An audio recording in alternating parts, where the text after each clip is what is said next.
Guys, welcome back to Grimm's Shade, where every shadow tells a story. I'm your host, bringing you the most chilling true tales from the darkest corners of the internet. These are real experiences shared by real people who've encountered things that shouldn't exist. Tonight's story comes from a photographer who learned that some things are never meant to be captured, and some warnings should always be heeded. So, turn down the lights, settle in, and remember, some stories follow you long after they end. The rangers warned me not to look at the man in my peripheral vision. I'm a photographer, so I tried to take his picture instead. I'm a wildlife photographer.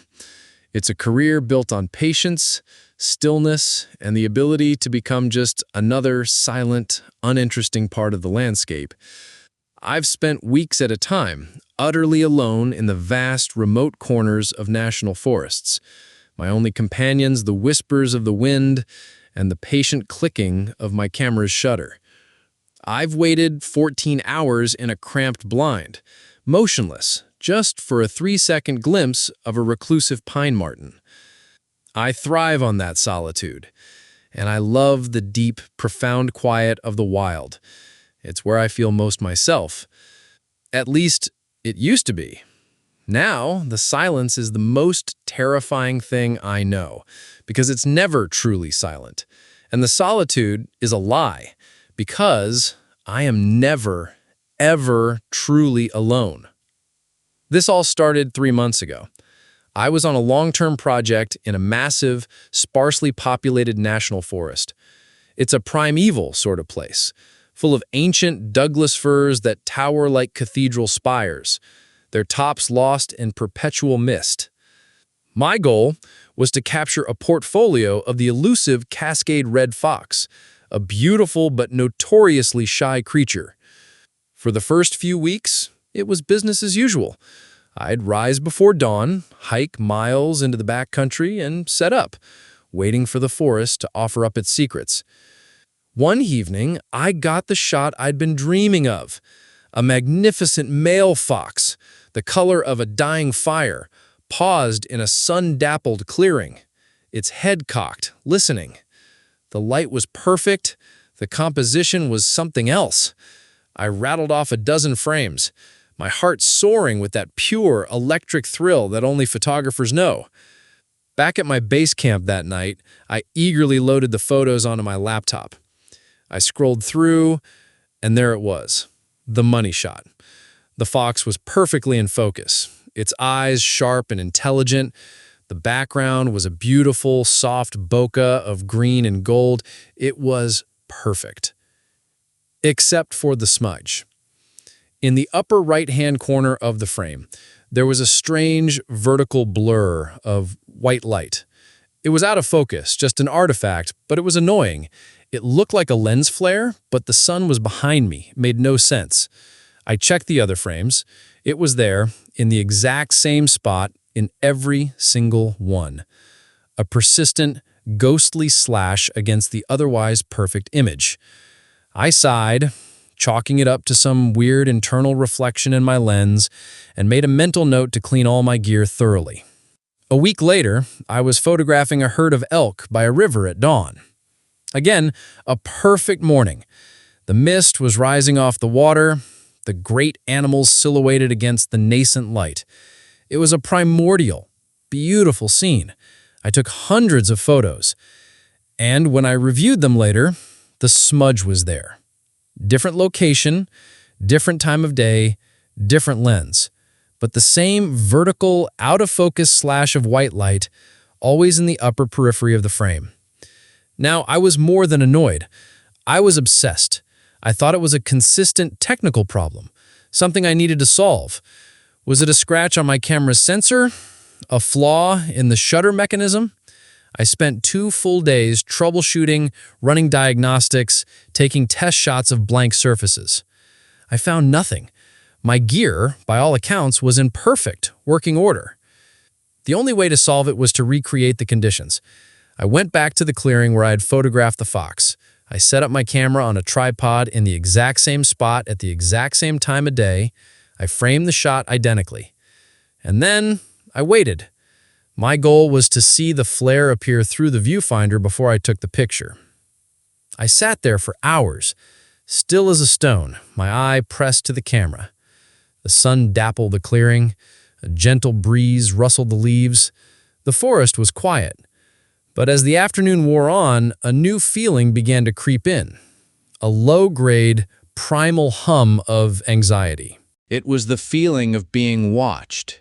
It's a sensation every creature in the wild knows. A prickling at the back of your neck, a sudden cold awareness that you are no longer just an observer, but are also the observed. I slowly, carefully scanned the tree line, my eyes searching for the glint of an eye, the twitch of an ear. I saw nothing, but the feeling grew stronger. It was coming from my side, from the very edge of my vision. I kept my head perfectly still, my breathing slow and even, but my eyes darted to the right, and I saw it. For just a fraction of a second. It was a tall, wavering shape, like a column of heat haze. It was the shape of a man, long and thin, and it was hanging upside down from a thick, high branch of a fir tree, its form indistinct and shimmering. The moment my brain registered the impossible image, I snapped my head to look directly at it, and there was nothing there. Just the tree branch, empty against the sky. The forest was still. The feeling of being watched was gone. I sat there, my heart hammering against my ribs, my mouth dry. I told myself I was overtired, that the solitude was getting to me. I was seeing things. It was a trick of the light, a figment of a sleep-deprived imagination. I packed up my gear, unnerved, and hiked back to my truck. I needed a break. I needed to see other people. I drove to the nearest ranger station, a rustic little cabin that served as the park's administrative hub. There were 2 rangers on duty, an older, grizzled man with a kind, weary face, and a younger woman. I made some small talk, bought a new map I didn't need, and then, trying to sound casual, I asked my question. Hey, this is gonna sound weird, but have you guys ever seen strange things out in the deep woods? Like tricks of the light? The older ranger looked up from his paperwork. He and the younger ranger exchanged a look. It was a brief, knowing glance, but it was enough. What kind of tricks of the light are we talking about? He asked, his voice a low, calm rumble. I felt like an idiot, but I pressed on. Like a shape, a tall, shimmering shape of a man hanging upside down from a tree. You only see it out of the corner of your eye. The younger ranger's friendly expression tightened. The older ranger just sighed, a long, tired sound, and leaned back in his chair. The upside-down man, he said. It wasn't a question. Yeah, we've seen him. Most of the folks who spend enough time out here have. A wave of cold relief, immediately followed by a colder dread, washed over me. I wasn't crazy, but that meant the thing was real. What is it? I asked, my voice barely a whisper. Don't know, he said, shaking his head. Don't want to know? It's just a feature of the landscape, I guess. A weird local phenomenon, like a magnetic anomaly, or a patch of strange fog. But what does it do? Nothing, he said, leaning forward and fixing me with a serious, paternal gaze. It does absolutely nothing. As long as you do nothing too.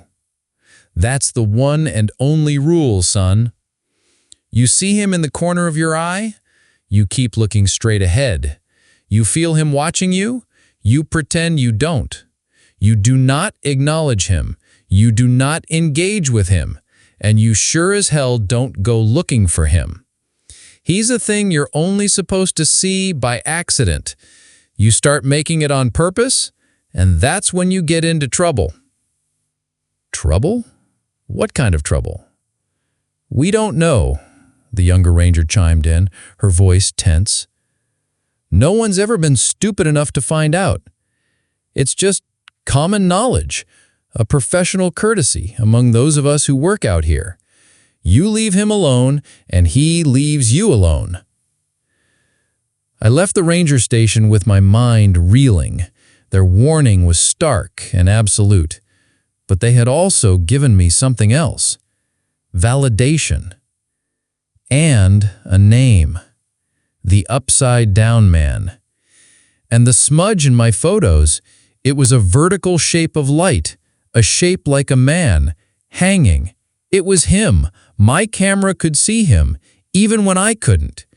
And that's where I made my mistake. My fatal, arrogant mistake. I'm a photographer. My entire life, my entire purpose is to see things and to capture them. To be told that there was something out there, a real, observable phenomenon that I was supposed to ignore, it was anathema to me. It was an irresistible challenge. The ranger's warning was just a dare. I went back into the woods, but this time I was hunting for him. My entire methodology changed. I'd find a spot and wait, not for an animal to appear, but for that familiar, prickling sensation on my skin. The moment I felt it, I wouldn't move my head. I'd keep my eyes locked forward, but I'd raise my camera, aiming the lens not at what I was looking at, but at the periphery, at the space where I felt he was, and I'd shoot. The first photos were chilling.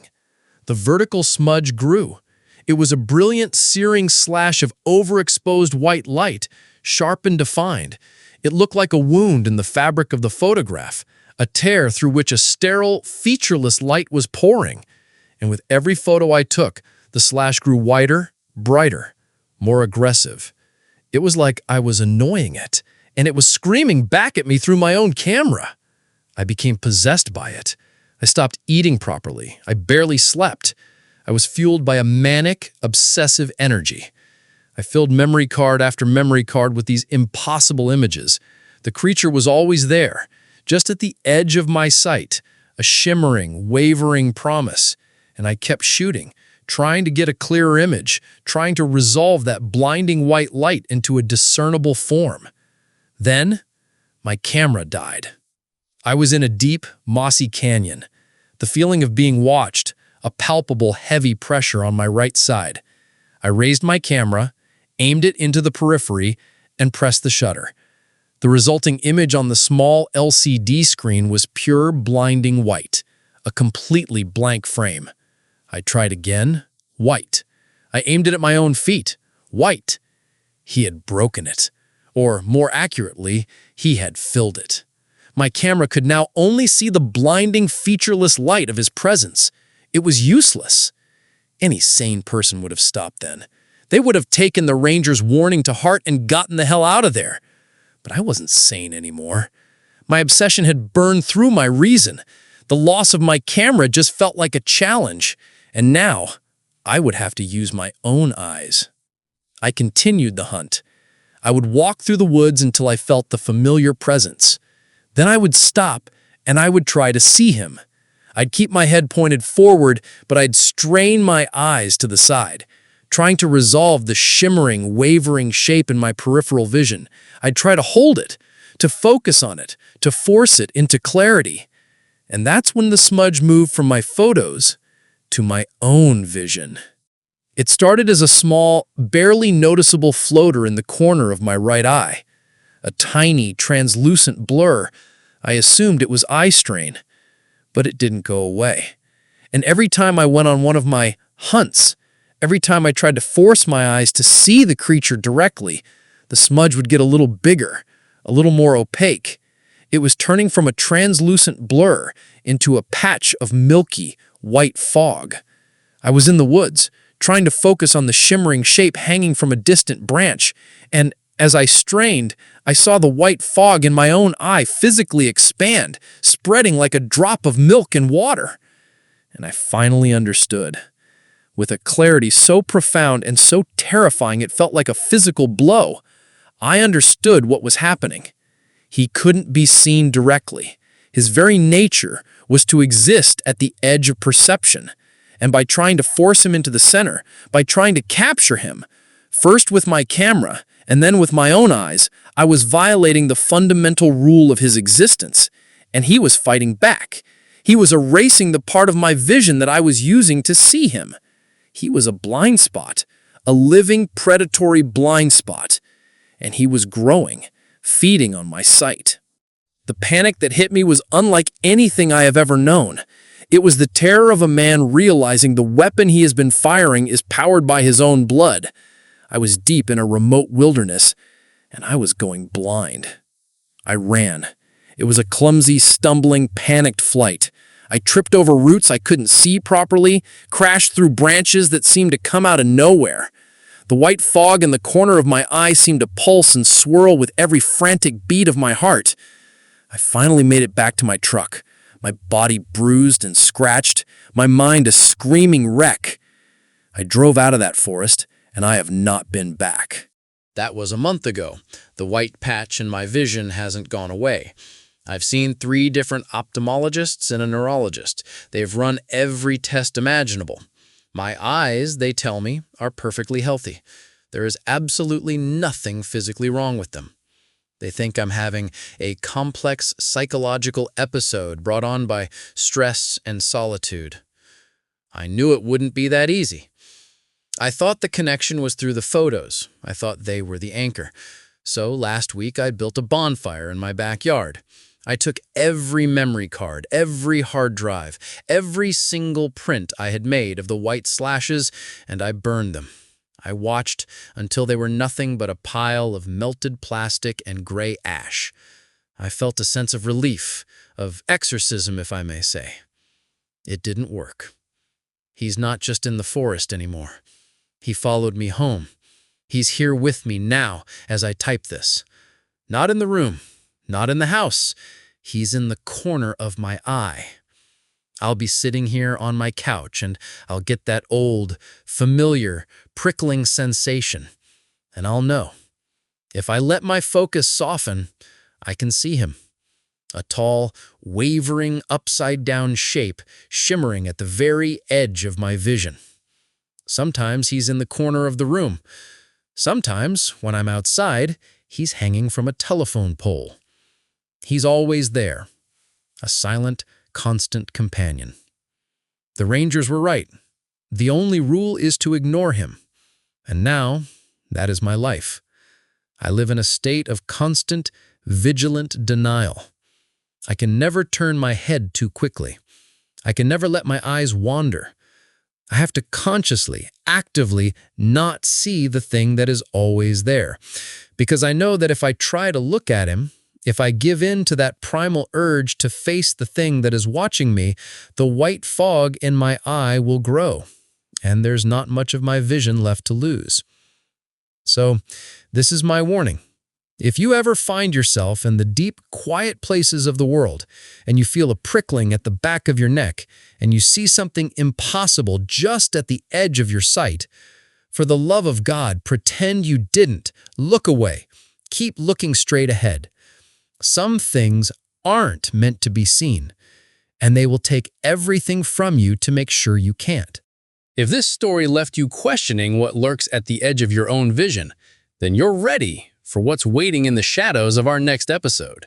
Subscribe to Grimm's Shade for more tales that blur the line between reality and nightmare. Ring the bell because these stories find their way to you, whether you're ready or not. Until next time, keep looking straight ahead.